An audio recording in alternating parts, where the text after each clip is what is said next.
Estudar a Bíblia, estudar a Bíblia, estudar a Bíblia na escola dominical.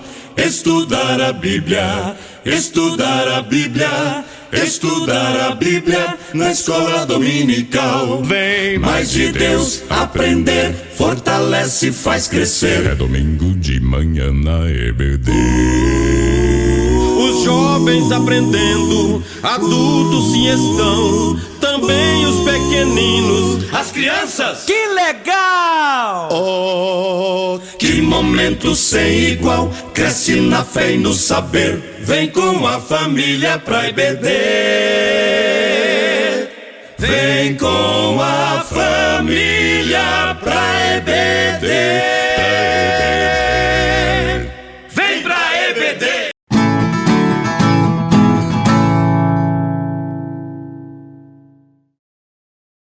Olá, amados irmãos. É tempo de reconstruir. Estamos começando mais uma campanha de missões estaduais. E eu quero aqui compartilhar com você muito daquilo que Deus tem feito através da sua oração, através do seu envolvimento com a obra missionária no campo fluminense, através da sua oferta. Nos últimos 5 anos, Deus tem permitido o crescimento da obra missionária através do Departamento de Evangelismo e Missões da Convenção Batista Fluminense. Os nossos missionários têm feito um trabalho excelente. E isso é resultado da sua oração, resultado do seu investimento e da sua mobilização. O envolvimento das igrejas com a obra missionária tem permitido a expansão do reino. Há 5 anos, nós vimos muito daquilo que Deus realmente fez no nosso meio. Organizamos 3 igrejas em parceria com outras igrejas, fizemos com que houvesse expansão das capelanias, dos projetos especiais, da plantação e do fortalecimento de igreja. Assim, nós temos dividido a obra missionária em 3 pilares. E assim nós temos feito com que muitas pessoas conheçam o amor de Deus. Os irmãos terem uma ideia, há alguns anos nós tínhamos 2 cidades sendo contempladas com capelania escolar. Hoje estamos em 11 municípios com 13 missionários trabalhando, voluntários, e a missionária Joana Rafael, que coordena o projeto Escolhas, e o Fábulas e Parábolas, que conta histórias nas escolas. Então nós estamos ali ampliando as ações e queremos fazer mais ainda com o apoio dos irmãos. Para os irmãos terem uma ideia, nós realizamos um trabalho de plantação de igreja, de fortalecimento de igreja em Miguel Pereira, que resultou de 8 para mais de 60 membros na igreja. Agora o missionário atua em Queimados, onde está trabalhando ali com dezenas de meninos que têm investido o seu tempo ali para conhecer do amor do Senhor através de projetos esportivos e musicais que eles têm ali sido orientados pelo nosso missionário, pastor Renato Oliveira. Também o pastor Isaías Feitosa, missionário dos irmãos em Japeri, também tem investido na vida desses meninos com musicalização infantil, e o resultado disso é que esse ano estaremos batizando 7 meninos ali como fruto desse trabalho. Esse trabalho é em parceria com a primeira igreja de São João do Meriti, e nós agradecemos porque quando há uma igreja parceira, nós podemos realizar muito mais. Mas esse ano nós temos alguns desafios. Estamos lançando o projeto Jovens em Missão, que visa capacitar jovens de 18 a 35 anos para o fortalecimento de igreja. Eles serão missionários treinados para servir no campo fluminense. Ore por esse projeto e comece a se informar, porque nós queremos muitas pessoas envolvidas nele, sustentando, igrejas sustentando o projeto, pessoas sustentando os jovens em oração e com o plano de adoção missionária, e jovens que estejam se despertando para serem missionários nesse tempo. Também estamos ampliando a capelania hospitalar em parceria com algumas igrejas que têm se mobilizado na cidade de Saquarema. O pastor Paulo Og tem ido semanalmente, treinado pessoas lá, e agora estamos na 3ª fase do projeto, quando nós cremos que em breve teremos um missionário local. Para isso, você precisa entrar conosco nessa parceria, investindo para que possamos adotar um novo missionário para o quadro. Também queremos fazer isso na cidade de Nova Iguaçu, quando queremos ali ter uma missionária que esteja atuando para que o nosso capelão possa expandir a obra de capelania no estado do Rio de Janeiro. Temos o projeto PEV, uma parceria que tem abençoado muitas pessoas, muitas crianças em vulnerabilidade social nas comunidades. É um programa de ensino para a vida. Nós queremos expandir esse projeto. Você vai poder adotar uma criança e assim contribuir com a expansão. São mais de 800 crianças cadastradas em 21 projetos no nosso estado. Mas queremos fazer mais. Intere-se disso, entre no nosso site, se orienta daquilo que Deus está fazendo e vamos juntos reconstruir a realidade na vida dessas crianças e de suas famílias. E por último, eu quero compartilhar o que você pode fazer também na obra de evangelização.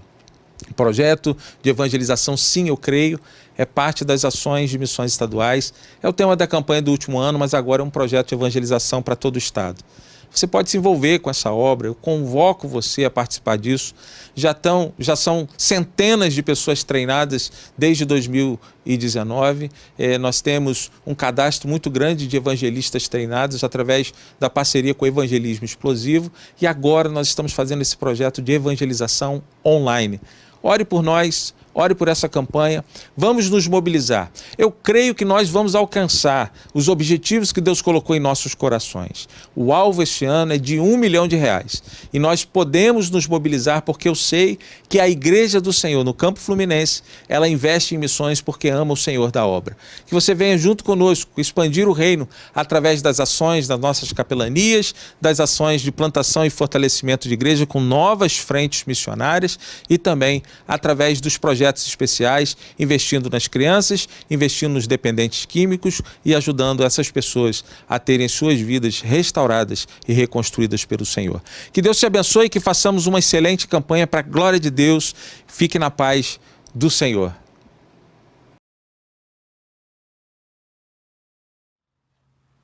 Olá, bom dia, queridos irmãos. Um domingo abençoado para todos os irmãos. Depois de um estudo de quarta-feira abençoador, com certeza, meus irmãos, falamos com o tema Por Cristo vou até os confins da terra. Louvamos a Deus pelo estudo de quarta-feira que passou. Meus irmãos, nós vamos continuar orando pelos irmãos, pelos amigos, aqueles irmãos enfermos, amigos nossos que estão com a Covid-19, muitos irmãos internados, outros em casa, em tratamento. Meus irmãos, já quase 60 pastores da Convenção Batista Fluminense já partiram para a glória. Então vamos orar para que Deus possa confortar essas famílias, essas igrejas. Meus irmãos, essa então é a nossa estatística. Mas eu tenho uma notícia muito boa para dar aos irmãos nesta manhã. Os irmãos querem ouvir? Então vamos nós. Hoje, à noite, no culto da noite, nós teremos o lançamento da campanha de missões estaduais 2021. Eu quero realmente contar com as orações, com as contribuições. Os irmãos vão já fazendo a sua reserva para no segundo domingo do mês de julho, nós levantamos então a nossa oferta. E o nosso tema é tempo de reconstruir. Eu gostaria de contar com as orações dos irmãos, com a participação dos irmãos. Com certeza Deus vai falar nos nossos corações, vai falar então as nossas vidas. Essa é a nossa palavra, é a nossa oração e que tenhamos um domingo muito abençoado. Convidem, mande mensagens, transmita o culto de hoje na parte da noite, o culto de agora de manhã, com certeza fará muito bem aqueles que irão ouvir e aqueles que vão participar. Que Deus então nos abençoe, meus irmãos, e à noite voltaremos para a glória do Senhor. Amém.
Irmãos, a revista Palavra e Vida, neste domingo, tem um estudo muito interessante, que é a lição de número 10.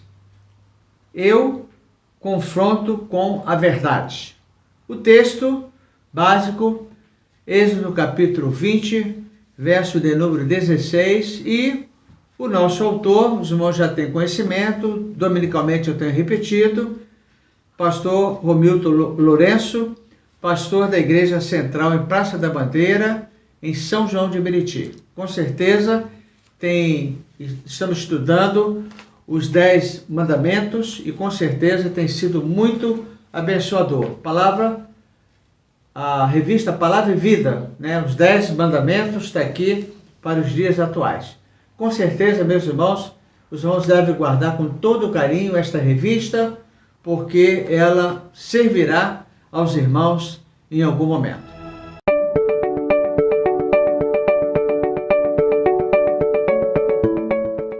Olá, meus irmãos. O 9º mandamento fala sobre não dizer falso testemunho contra o próximo.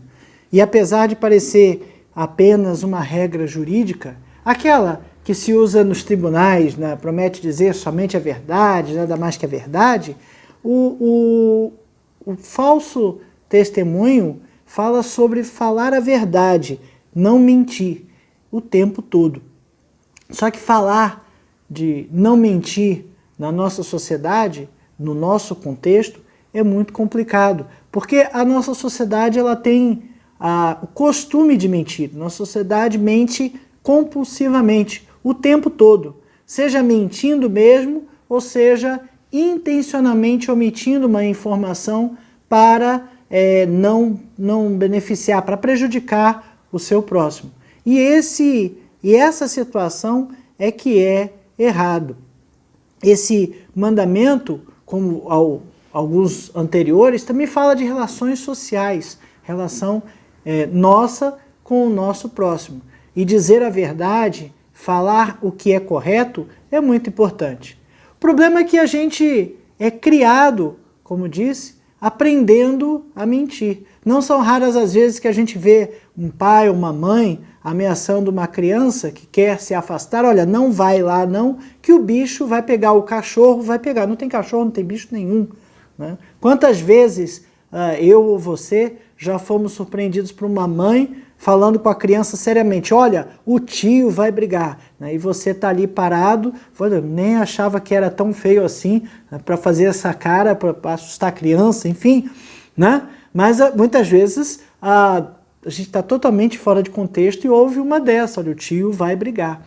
Ou às vezes aqueles costumes péssimos costumes que a gente tem que não praticar, né? Olha, se fulano ligar, diga que eu não estou. Eu não estou a fim de falar com fulano, diga que eu não estou. Não, isso é mentira, tá? Diga que está ocupado, diga que, enfim, não está disponível para falar com ele no momento. Mas dizer que eu não estou é mentira. E a gente vai por aí afora, né? A gente ensina a criança a falar sempre a verdade e criança é sempre sincera. Aí levamos nossos filhos para casa de alguém para um jantar e a criança abre o bico, não gostei não, ficou salgado, tá ruim, tá amargo, enfim, né, coisas que nos deixam envergonhados. Aí como é que você diz para ele, não, peraí, não era para falar desse jeito, não era, mas pai, era verdade. Era verdade, mas é aquela história, se você for falar desse jeito, você ofende. Né? Então não é para falar de jeito nenhum. O que é que a gente tem que ensinar às crianças? Infelizmente, a nossa sociedade faz isso até para pessoas maiores, né? Mente compulsivamente para dizer, olha, esta roupa ficou bem em você, esse cabelo ficou maravilhoso em você, quando não ajudou, né? Não foi algo positivo e aquilo ali é de fato uma mentira. Né? Ou então, é aquela história que eu falei, né? Não falar que a comida está ruim, porque, poxa, a pessoa fez a janta com tanto carinho, com tanto cuidado. Claro, a gente tem que ter tato, não precisa ser sincero ao extremo de ofender, mas também não podemos falar coisas que não são verdadeiras. a nossa sociedade, infelizmente, cobra de nós comportamentos que não são corretos. E a gente precisa aprender a lidar com estas coisas, deixando de lado as mentiras. A nossa sociedade fala de algumas mentiras que, não pega nada não. Não, mas é pro bem, é mentirinha branca. Eu já ouvi vários termos a respeito disso, né? E a gente fica naquela, realmente precisa mentir? Pode ser desse jeito? Tem problema se for desse jeito? A gente às vezes até fica em dúvida com relação a isso. Mas a mentira é um mal que nós precisamos tirar da nossa sociedade. A gente precisa tirar da nossa vida, porque não agrada a Deus e não é correto. Quando a gente mente com relação a um determinado assunto, a gente está prejudicando o nosso próximo, né? Mas a sinceridade pode machucar. Busque um jeito de falar ou de não falar se não for necessário, né? Se você não tem sinceridade, não tem, intimidade com a pessoa, muitas vezes a gente fica constrangido de falar certas coisas, de fato, né? Então, de repente, realmente é melhor não falar. Mas mentir é complicado, porque a mentira ela gera depois uma falta de confiança. As relações sociais, elas são muito complicadas quando a gente convive e vive com pessoas que mentem.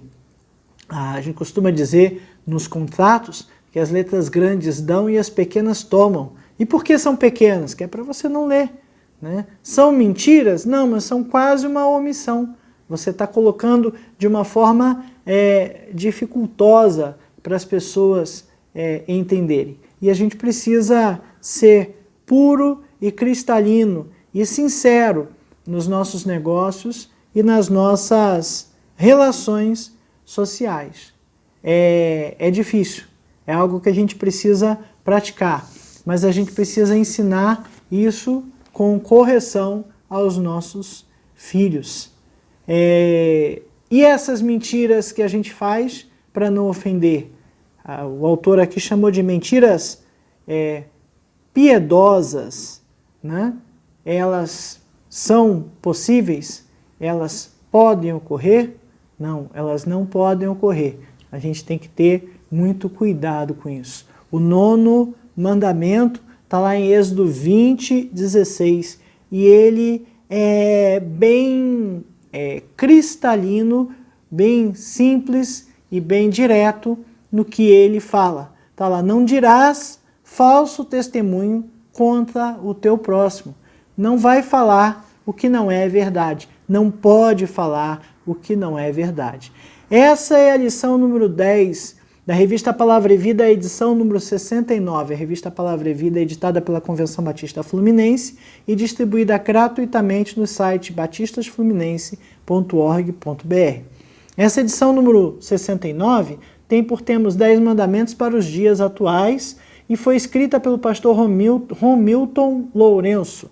A lição número 10 tem por tema mentiras piedosas, falsos testemunhos em confronto com a verdade ou em confronto com a verdade, uma vez que a revista passou por uma errata. Aí temos uma nova versão sendo distribuído lá pelo site da Convenção Batista Fluminense. Mas vamos a elas, as mentiras. Não vamos às mentiras, vamos às verdades. Vamos ao 9º mandamento que fala para não faltar com a verdade, não dizer falso testemunho. O primeiro tópico da nossa lição fala que o falso testemunho gera consequências desastrosas. Algumas lições atrás eu comentei sobre o adultério ter estado há alguns anos atrás no nosso Código Penal e hoje já não ser mais criminalizado. O Código Penal brasileiro atual ainda tem no seu artigo 342 uma punição de 1 a 3 anos de reclusão para quem levantar falso testemunho, não é isso? Então, veja que muitos dos bons costumes que estão lá no Antigo Testamento, nos 10 mandamentos, passaram ou ainda passam pelas nossas leis. Ainda tem fundamento na nossa lei. Então, a gente ainda tem o falso testemunho caracterizado no Código Penal brasileiro como crime, né? E no sistema jurídico judaico. Talvez o sistema jurídico judaico tenha sido mais antigo que tem as coisas registradas, uma vez que o Pentateuco ali data de quase 5.000 anos antes de Cristo. Então, eram leis e regras escritas e registradas há muito tempo. Eu não sei se se os faraós do Egito tinham tanto tempo, enfim, tem essas coisas registradas, enfim, não sei. Mas o Código Judaico, né, dizia que a pena para o testemunho falso era a pena de morte. Deuteronômio 19, de 16 a 21, diz assim: quando se levantar falsa testemunha contra alguém para acusar de algum transvio, então os 2 homens que tiverem a demanda se apresentarão perante o Senhor, diante dos sacerdotes e dos juízes que houver naqueles dias. Os juízes indagarão bem se a testemunha for falsa e tiver testemunhado falsamente contra o seu irmão. Far-lhe-eis como cuidou fazer a seu irmão, e assim exterminarás o mal do meio de ti, para que os que ficarem o ouçam e temam, e nunca mais tornem a fazer semelhante mal no meio de ti. Não olharás com piedade, vida por vida, olho por olho, dente por dente, mão por mão, pé por pé. Então, a ordem aqui é exterminar aquele que praticar o falso testemunho. Olha só como Deus entendia que era grave, que é grave, né, a questão da mentira ou do falso testemunho. Na realidade, lá em Apocalipse tem alguma relação de pecados que dizem diz, né, lá em Apocalipse, que vai ficar de fora. Eu costumo brincar, eu digo que são pecados sem escala. Está lá, entre outros feiticeiros, mentirosos, né? Ah, mas é porque eu menti uma vez, eu sou mentiroso? Você é mentiroso se você mentir. Mas Jesus pode nos perdoar, Ele limpa nossos pecados. Então não há problema se você se arrepender e confessar e pedir perdão a Deus, né? E não repetir. O pecado, Deus perdoa. Jesus morreu na cruz por nossos pecados. O que a gente não pode é permanecer no pecado. Outro tema interessante dentro desses falsos testemunhos são as falsas notícias. Hoje a gente tem um nome bonito para isso, né? Hoje é tudo fake news. Fake news são falsas notícias. E veja, não é quem inventa a falsa notícia que está errado, quem espalha também. Êxodo 23, de 1 a 5, aqui ele falou do versículo 1, mas eu achei interessante ler até o 5, diz lá: não espalharás notícias falsas, nem darás mão ao ímpio para seres testemunha maldosa. Não seguirás a multidão para fazeres mal, nem deporás numa demanda, inclinando-te para a maioria, para torcer o direito. Nem com o pobre serás parcial na sua demanda. Se encontrares desgarrado o boi do teu inimigo ou o seu jumento, lhe o reconduzirás. Isso é para devolver, é para levar para o dono. Se vires prostrado debaixo da sua carga, o jumento daquele que te aborrece, não o abandonarás, mas ajudá-los a erguê-lo. Veja, pode ser seu inimigo, mas você tem que ajudar. Você tem que ser correto. E você não pode espalhar falsas notícias. A gente vê hoje uma enxurrada de fake news acontecendo nos nossos meios. Eu sou muito cético com essas informações e notícias que aparecem, porque muitas delas vêm com coisas sensacionais. a empresa tal vai dar um carro se você espalhar essa notícia. Será mesmo? Será mesmo que vai gastar dinheiro com um carro se você espalhar uma determinada notícia? Eu costumo sempre procurar na internet o texto daquela notícia para ver se aparece um site como boatos.org ou outros que cadastram boatos, né, e desmentem as coisas facilmente. Então, antes de repassar informações, verifique se aquela informação está certa ou se está errada, porque aqui em Deuteronômio 19:16, Êxodo 23:1, diz que não é para espalhar notícias falsas. Então a gente não pode dar margem a notícias falsas, não pode espalhar notícias falsas. Bom, mas na Bíblia a gente encontra alguns maus exemplos de pessoas que usaram de mentira. Tem pessoas mentirosas na Bíblia?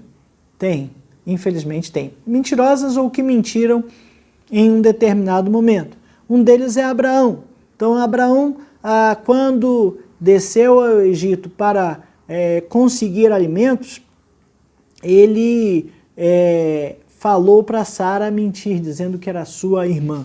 Essa história está lá em Gênesis 12, de 10 a 20. Vou ler rapidamente. Havia fome naquela terra. Desceu, pois, Abraão ao Egito para aí ficar, porquanto era grande a fome na terra. Quando se aproximava do Egito, quase ao entrar, disse a Sarai, sua mulher: Ora, bem sei que és mulher de formosa aparência. Os egípcios, quando te virem, vão dizer: é a mulher dele, e me matarão, deixando-te com vida. Dize, pois, que és minha irmã, para que me considerem por amor de ti e por tua causa me conserve a vida. Tendo Abraão entrado no Egito, viram os egípcios que a mulher era sobremaneira formosa. Viram os príncipes de Faraó e gabaram-na junto dele. E a mulher foi levada para a casa de Faraó.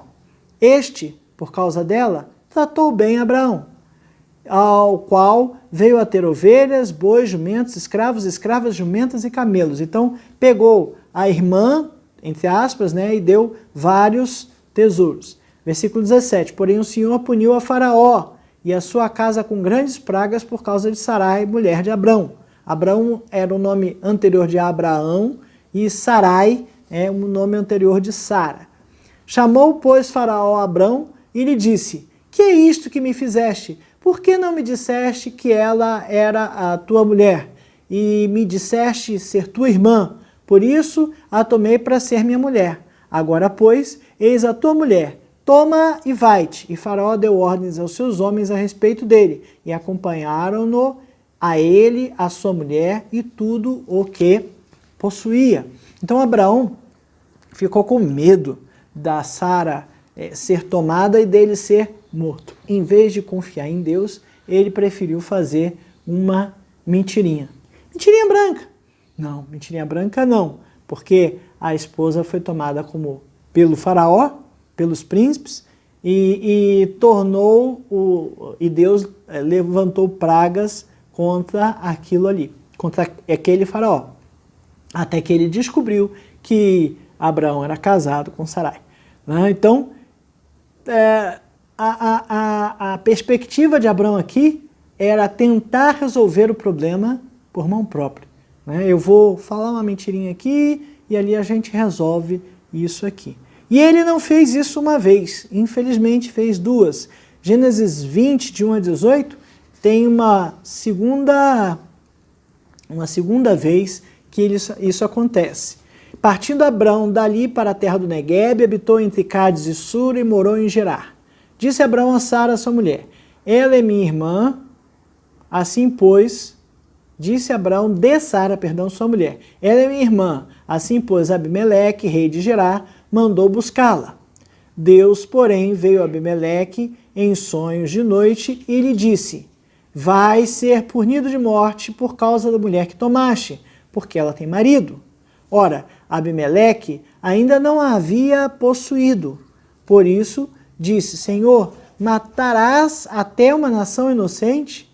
Não foi ele mesmo que me disse: é minha irmã? E ela também me disse: é meu irmão. Com sinceridade de coração, e na minha inocência foi que eu fiz isso.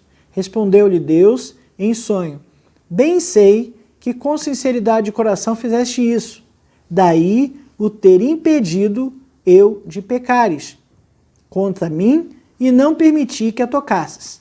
Agora, pois, restitui a mulher a seu marido, pois ele é profeta e intercederá por ti e viverás. Se, porém, não lhe restituíres, sabe que certamente morrerás. E tudo o que é teu. Levantou-se Abimeleque de madrugada, meio do sonho, já foi tomar uma providência.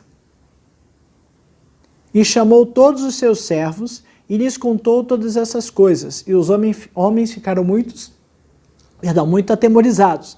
Então chamou Abimeleque a Abraão e lhe disse: que é isto que nos fizeste? Em que pequei eu contra ti, para trazeres tamanho pecado sobre mim e sobre o meu reino? Tu me fizeste o que não se deve fazer. Disse mais Abimeleque a Abraão: que estavas pensando para fazeres tal coisa? Respondeu Abraão: eu dizia comigo mesmo: certamente não há temor de Deus neste lugar, e eles me matarão por causa de minha mulher. Por outro lado, ela, de fato, é também a minha irmã, filha de meu pai e não de minha mãe, e veio a ser a minha mulher. Era minha irmã, era enteada. Quando Deus me fez andar errante da casa de meu pai, eu disse a ela: este favor me farás, em todo lugar em que entrarmos, de graça a meu respeito. Ele é meu irmão. Então Abimeleque tomou ovelhas e bois, e servos e servas, e o deu a Abraão, e lhe restituiu Sara, sua mulher. Disse Abimeleque: a minha terra está diante de ti, habita onde melhor te parecer. E a Sara disse: dei 1000 siclos de prata a teu irmão. Será isto compensação por tudo quanto se deu contigo, e perante todos estás justificada. E orando Abraão, sarou Deus Abimeleque, sua mulher e suas servas, de sorte que elas pudessem ter filhos, porque o Senhor havia tornado estéreis todas as mulheres da casa de Abimeleque por causa de Sara, mulher de Abraão. Então veja que Abraão, por 2 vezes, mentiu, e na segunda ele ainda tentou justificar, dizendo que Sara era irmã dele. Ah, não era mentira, era uma meia-verdade, era meio-irmão, mas era também mulher. O que ele estava com medo de falar é que era mulher. E ele omitiu essa informação, cobrindo essa informação com outra, que dava uma outra sensação, que dava um outro efeito. Isso não parece marketing? Parece muito com marketing. E olha o que aconteceu. Isaac, filho de Abraão e Sara, aprendeu direitinho. Gênesis 26, de 1 a 11. Sobrevindo fome à terra, além da primeira a vida nos tempos de Abraão, foi Isaac a Gerar, avistar-se com Abimeleque, rei dos filisteus. Apareceu-lhe o Senhor e disse: não desças ao Egito, fica na terra que eu te disser, habita nela, e serei contigo e te abençoarei, porque a ti e a tua descendência darei todas essas terras e confirmarei o juramento que fiz a Abraão, teu pai. Multiplicarei a tua descendência como as estrelas do céu e lhe darei todas essas terras. Na tua descendência serão abençoadas todas as nações da terra, porque Abraão obedeceu a minha palavra e guardou os meus mandamentos, os meus preceitos e os meus estatutos e as minhas leis. Isaque, pois, ficou em Gerar. Perguntando-lhe os homens daquele lugar a respeito de sua mulher, disse: é minha irmã. Igualzinho, né? Pois temia dizer: é minha mulher, para que dizia ele consigo, os homens do lugar não me matarem por amor de Rebeca, porque era formosa e de aparência. Ora, tendo Isaque permanecido ali por muito tempo, Abimeleque, rei dos filisteus, olhando da janela, viu que Isaque acariciava Rebeca, sua mulher. Então Abimeleque chamou a Isaque e lhe disse: é evidente que é tua esposa. Como, pois, disseste, é minha irmã? Respondeu-lhe Isaque: porque eu dizia, para que eu não morra por causa dela. Disse Abimeleque: que é isto que me fizeste?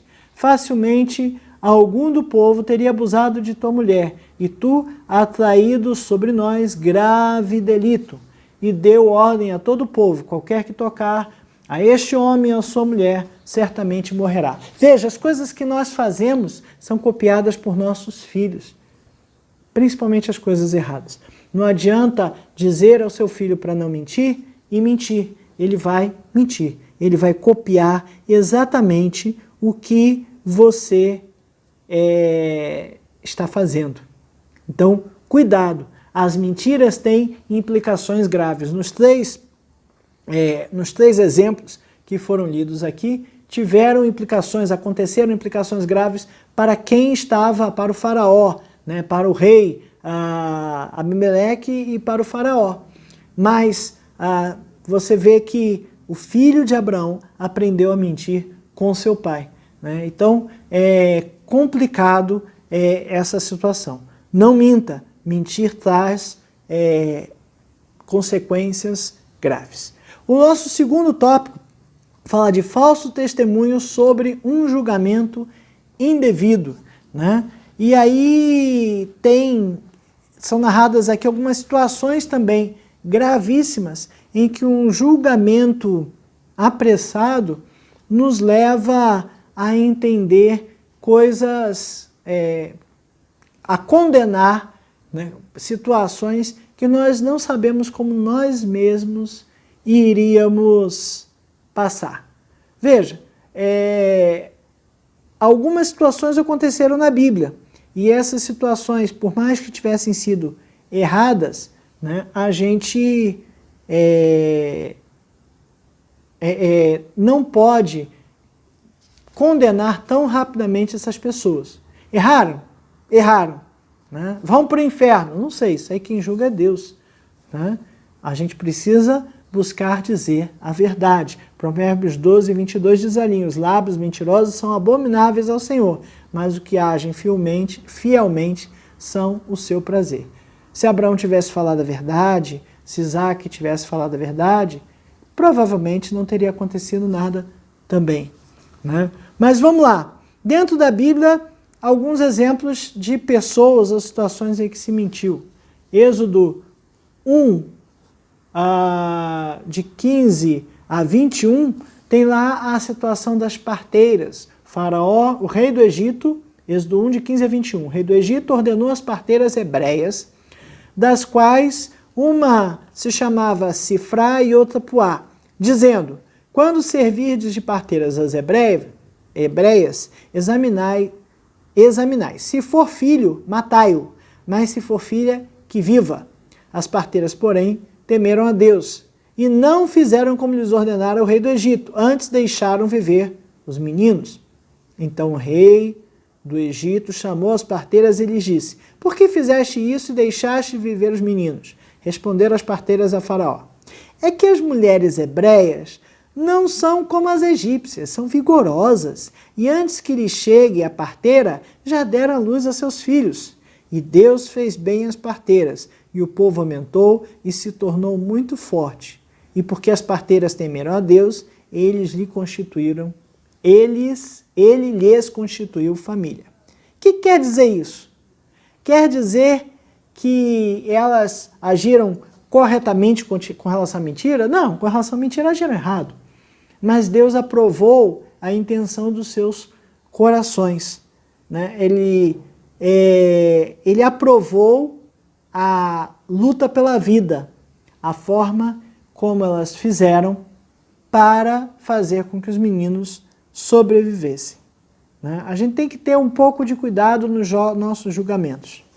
Né? Imagine a polícia tem um bandido na sua casa, a polícia bate a porta e pergunta se aquele bandido está lá.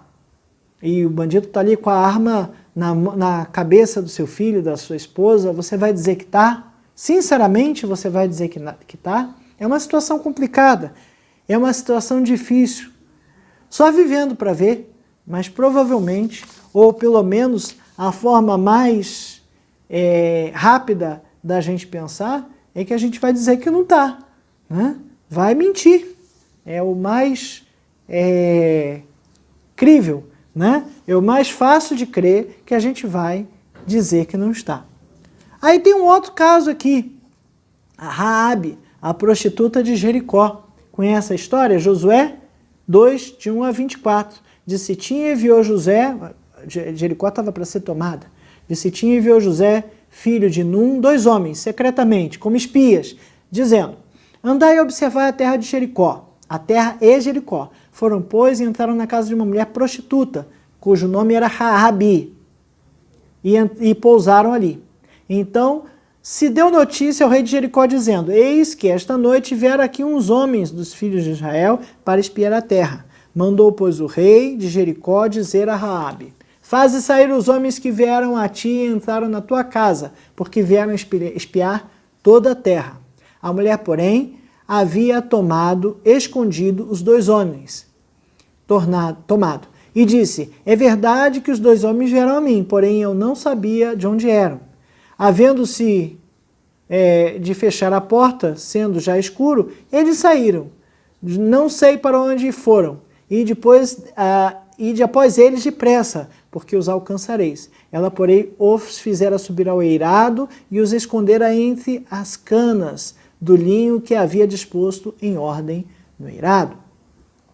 Foram-se aqueles homens após os espias pelo caminho que dá aos vales do Jordão, e havendo saído os que iam após eles, fechou a porta. Então os espias, antes que os espias se deitassem, foi ela ter com eles ao eirado, e lhes disse: pensei que o Senhor vos deu esta terra, e o pavor que infundis caiu sobre nós, e que todos os moradores da terra estão desmaiados, porque temos ouvido que o Senhor secou as águas do Mar Vermelho diante de vós, quando saíeis do Egito, e também o que fizeste aos 2 reis dos amorreus, Seom e Og, que estavam além do Jordão, os quais destruístes. Ouvindo isto, desmaiou-nos o coração, e ninguém mais há ânimo algum, por causa da vossa presença, para que o Senhor vos dê. E aí, para abreviar aqui, ela fez um acordo com eles que ela não seria destruída nem a sua casa. O texto é longo, vou poupar um pouco de tempo, mas depois leia até o versículo 24.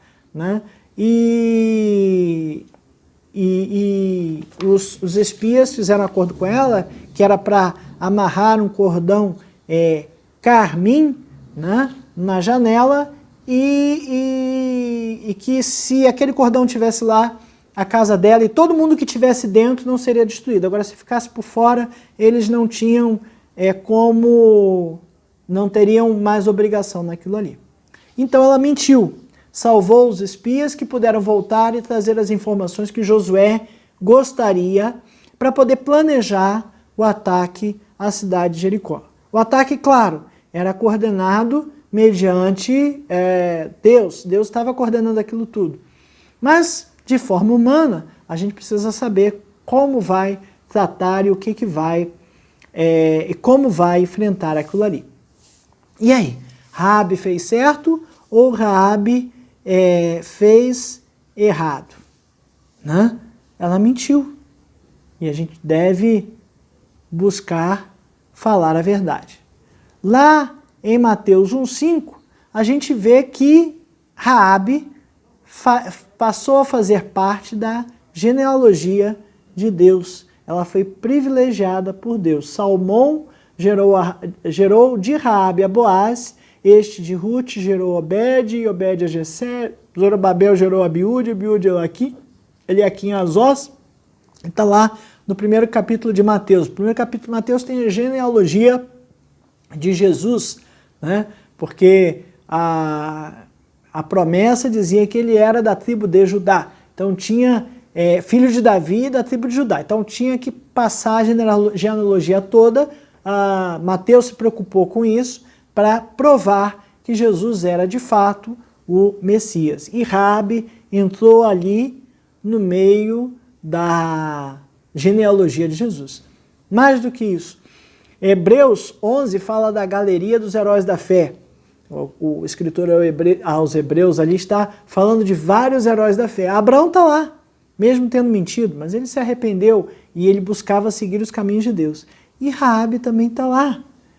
Hebreus 11:31 fala: pela fé, Raabe, a meretriz, não foi destruída com os desobedientes, porque acolheu com paz os espias. Então, Raabe entrou na galeria dos heróis da fé. Isso quer dizer que Deus aprovou a mentira que a Raabe contou? Não, a gente pode argumentar que Raabe era incipiente na fé, né? Se ela tivesse fé e conhecesse a Deus, porque na época ela não conhecia, né? Sabia que era um Deus poderoso, mas se ela tivesse fé e conhecesse a Deus, ela não mentiria. Ela não teria feito daquela forma, né? Não teria mentido daquela forma. No entanto, de novo, o foco foi a preservação da vida. O foco foi servir a Deus. E a gente precisa ter cuidado, né? Quando a gente fala dessas situações, tanto da parteira quanto da Raabe, em que a gente vê uma aprovação de Deus, a aprovação de Deus é quanto à atitude no geral. Os meios, nem sempre a gente faz as coisas da forma correta, né? Mas se a gente está com o coração puro, Deus há de nos orientar para que da próxima vez a gente não faça errado, a gente faça certo e cumpra as coisas da forma que agrada a Deus, né? A gente não pode afirmar que a Bíblia coaduna com a mentira, que ela concorda com a mentira, né? Mesmo nesses casos de sobrevivência, a gente precisa observar com cuidado. Agora também a gente não pode prejulgar, não somos aptos a julgar e condenar nenhum outro ser humano. A gente não sabe, não pode dizer se um outro ser humano vai para o céu ou para o inferno. A gente vê pelos frutos, a gente enxerga pessoas convertidas, entende pessoas convertidas quando a gente vê certas situações.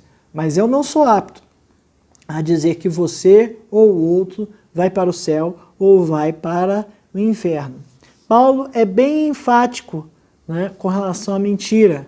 Efésios 4, 25, ele fala: por isso, deixando a mentira, fale cada um a verdade com o seu próximo, porque somos membros uns dos outros. Então, temos que deixar a mentira de lado.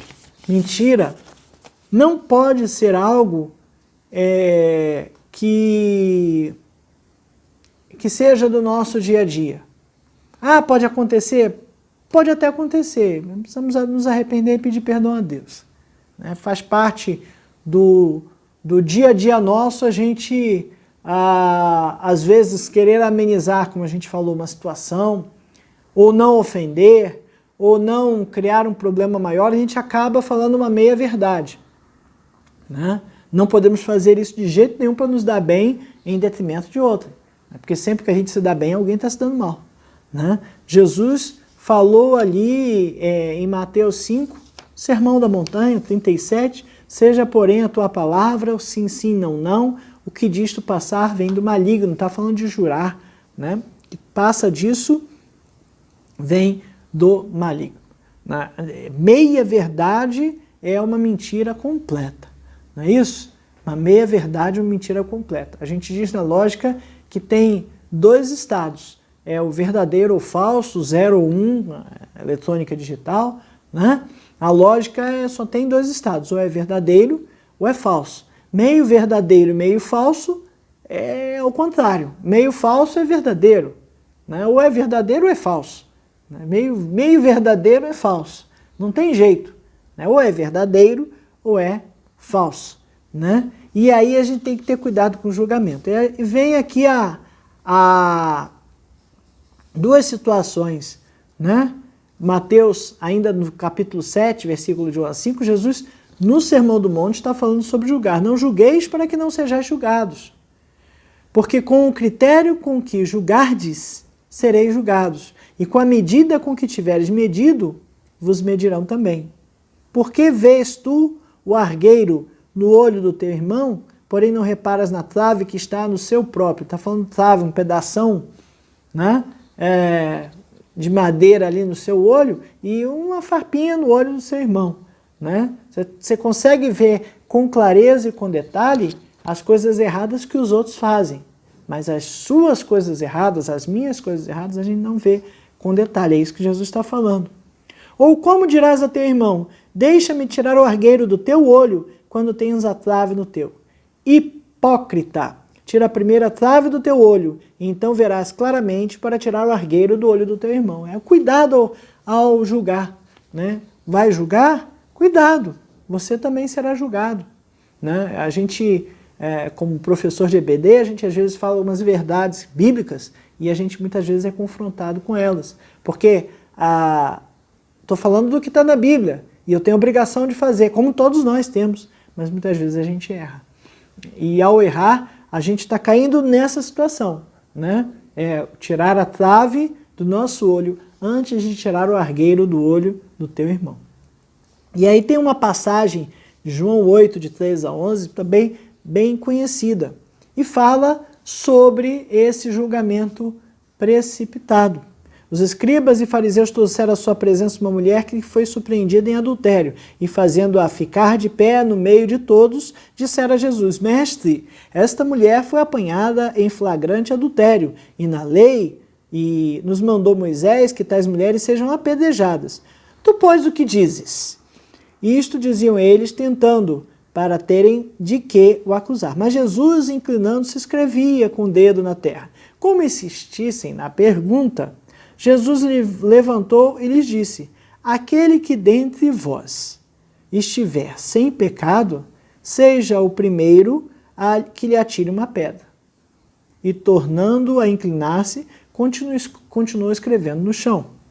Mas ouvindo eles esta resposta, e acusados pela própria consciência, foram se retirando um por um, a começar pelos mais velhos até os últimos, ficando só Jesus e a mulher no meio onde estava.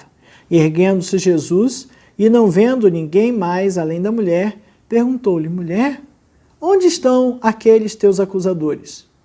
Ninguém te condenou? Respondeu ela, ninguém, Senhor. Então, lhe disse Jesus, nem eu tampouco te condeno. Vai e não peques mais. Jesus estava justificando o ato daquela mulher? Jesus estava dizendo que ela estava certa? Não. Jesus estava dizendo que antes de julgar alguém, a gente precisa fazer a nossa autoconsciência. Estar bem certo de que tudo que a gente está fazendo está extremamente correto. Por quê? Na maioria das vezes, não está. Né? Então, cuidado. Temos aqui alguns exemplos de mentiras na Bíblia e a gente pede a Deus que nos livre dessas situações. Né? Nos livre de temer homens perante o poder de Deus e mentir para homens com medo do que eles façam, esquecendo o poder do nosso Deus. E mentiras como essa da Raabe ou das parteiras, né, no Egito, que usaram de mentira para escapar dali. Né? Mas, enfim, a gente precisa fugir dessas coisas. E cuidado quando a gente for julgar alguém, né? Porque esses nossos julgamentos são muito precipitados. Falso testemunho em rota de colisão com os princípios de Deus é o terceiro tópico da nossa lição. O pastor usou uma frase aqui que eu achei por demais interessante. Se a mentira é filha do diabo, a fofoca é neta do maligno. Né? Fofoca. Né? E hoje com redes sociais, com mídias, olha só. Você cria uma informação errada e dependendo da pessoa de quem você está falando, essa informação é facilmente disseminada. Se é verdade ou não, as pessoas não se preocupam com isso.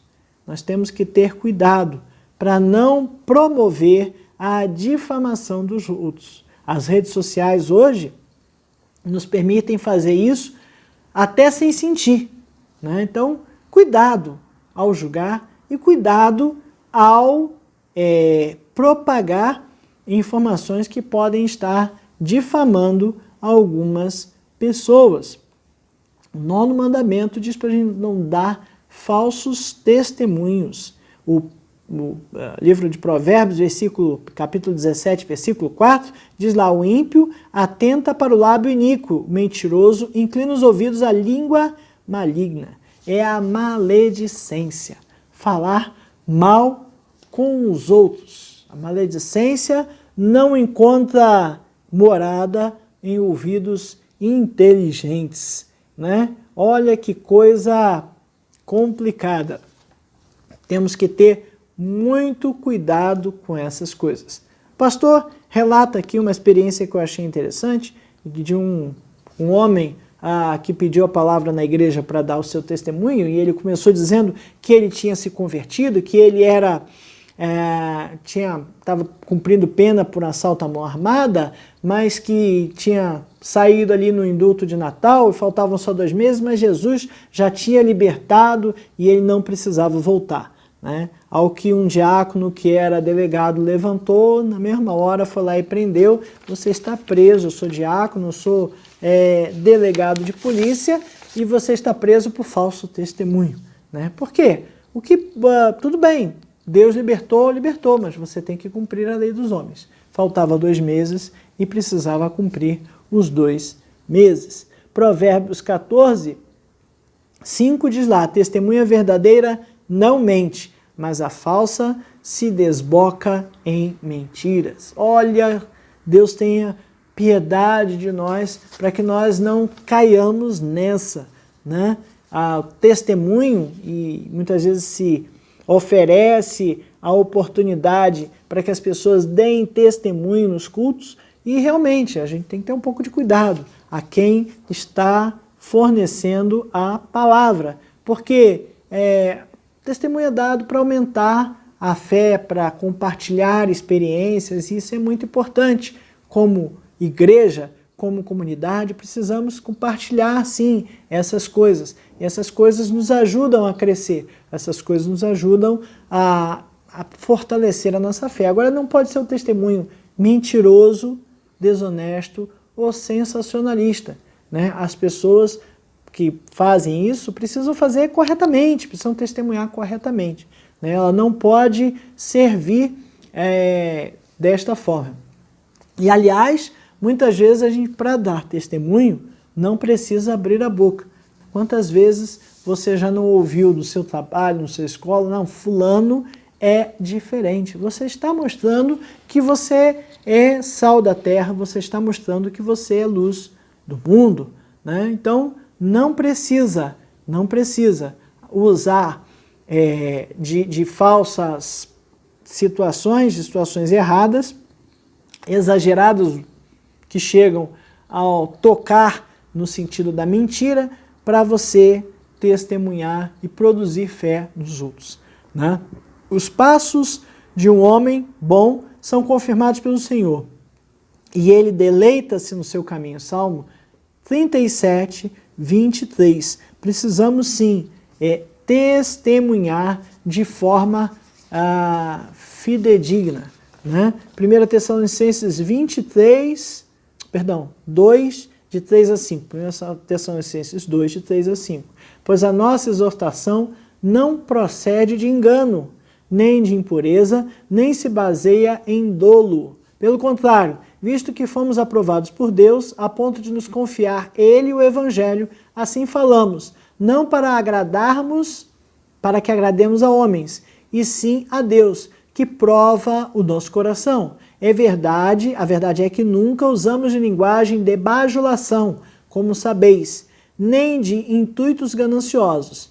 Deus é testemunha disso. Então, cuidado com o testemunho que elogia demais A, B ou C, né? A gente precisa falar do que está na Bíblia. E eu vou lhe dizer que falar do que está na Bíblia geralmente ofende pessoas. Porque a pessoa, quando está errada, ela não quer ser acusada. Ela sempre quer ouvir coisas boas, né? Precisamos dar testemunho verdadeiro, né? Jesus disse: eu sou o caminho, a verdade e a vida. Ninguém vem ao Pai senão por mim. É pela verdade e não pela mentira. precisamos falar a verdade. Para pensar e agir, a verdade sempre tem que ser dita? Ah, sim, tem que ser dita. Mas o médico vai chegar para o paciente e dizer, você tem 2 meses de vida. Claro que não, né? Tem que ter um jeito, tem que ter um tato, tem que ter uma forma de falar isso para alguém que possa conduzir o assunto da melhor maneira possível. Tem que ter cuidado, claro que tem que ter cuidado. Não podemos mentir, mas temos que ter cuidado da forma como falar. Jesus, perante Pôncio Pilatos, lá em João 18:37, né? Disse lá, então, e disse Pilatos, logo, tu és rei? Respondeu Jesus, tu dizes que sou rei. Eu para isso nasci e para isso vim ao mundo, a fim de dar testemunho da verdade. Todo aquele que é da verdade, ouve a minha voz. Então, nós temos que buscar ser da verdade a qualquer ponto, a qualquer momento. Sabe por quê? Porque nós somos suas testemunhas. Somos testemunhas de Jesus. Atos dos Apóstolos, capítulo 1, versículo 8, diz assim, mas recebereis poder ao descer sobre vós o Espírito Santo e sereis minhas testemunhas, tanto em Jerusalém como na Judéia e Samaria, até os confins da terra. Nós somos testemunhas de Cristo. Uma testemunha que fala várias coisas e uma delas é mentira, perde a credibilidade. E nós temos que ser testemunhas fiéis. E para ser testemunhas fiéis de Cristo, temos que falar sempre a verdade. Isso vai nos causar problema? Vai, né? Atos 5, 41, 42. E eles se retiraram do sinédrio, regozijando-se por terem sido considerados dignos de sofrer afrontas por esse nome. E todos os dias no templo e na casa, no templo e de casa em casa, não cessavam de ensinar e de pregar Jesus o Cristo. E sofrer por causa de Cristo. Não podemos deixar isso de lado. Isso vai acontecer? Vai acontecer. Falar sempre a verdade nos causará, com certeza, alguns problemas. Mas vão causar problemas no plano terreno. No plano espiritual, Deus tem como não deixar eles acontecerem ou até contornar depois que acontecerem. E com Deus estaremos muito melhor se falarmos sempre a verdade. Que Deus nos ajude e nos abençoe a ser sal da terra, luz do mundo, nessa sociedade pecaminosa e que tem esse péssimo hábito de falar mentiras.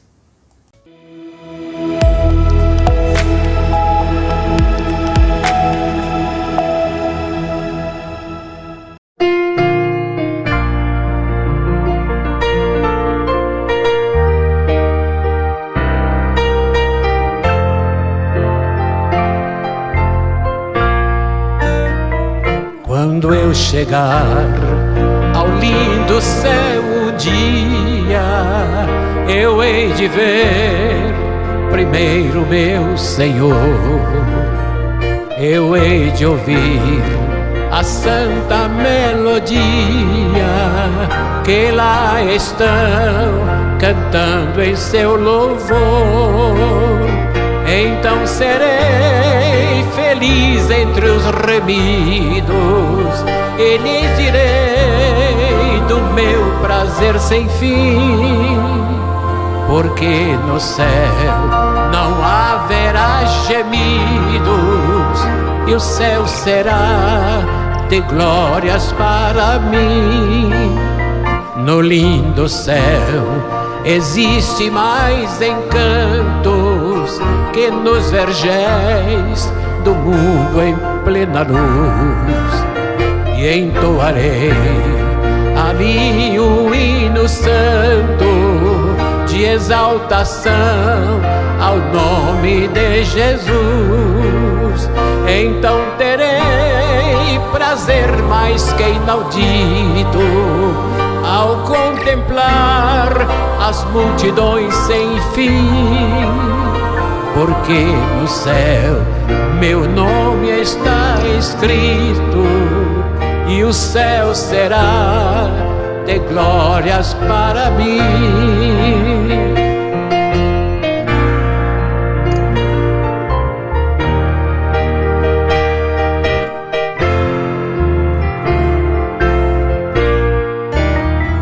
No lindo céu verei os meus amigos e meus irmãos eu hei de ver também, sem mais temer tristezas e perigos. Eu estarei feliz no mundo além, então serei um santo redimido e viverei para sempre ali sem fim, porque no céu o gozo é permanente e o céu será de glórias para mim.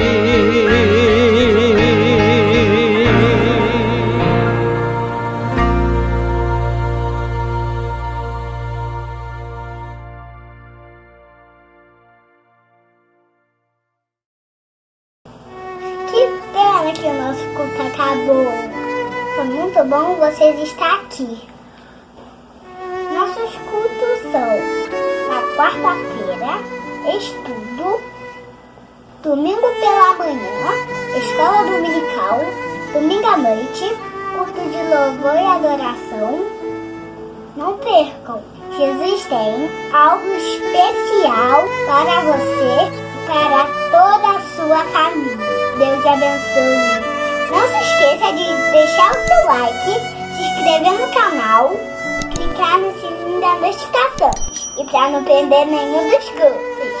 Aposto que Jesus e vocês vão gostar dos nossos cultos. Tchau, tchau. Beijinho no coração, hein?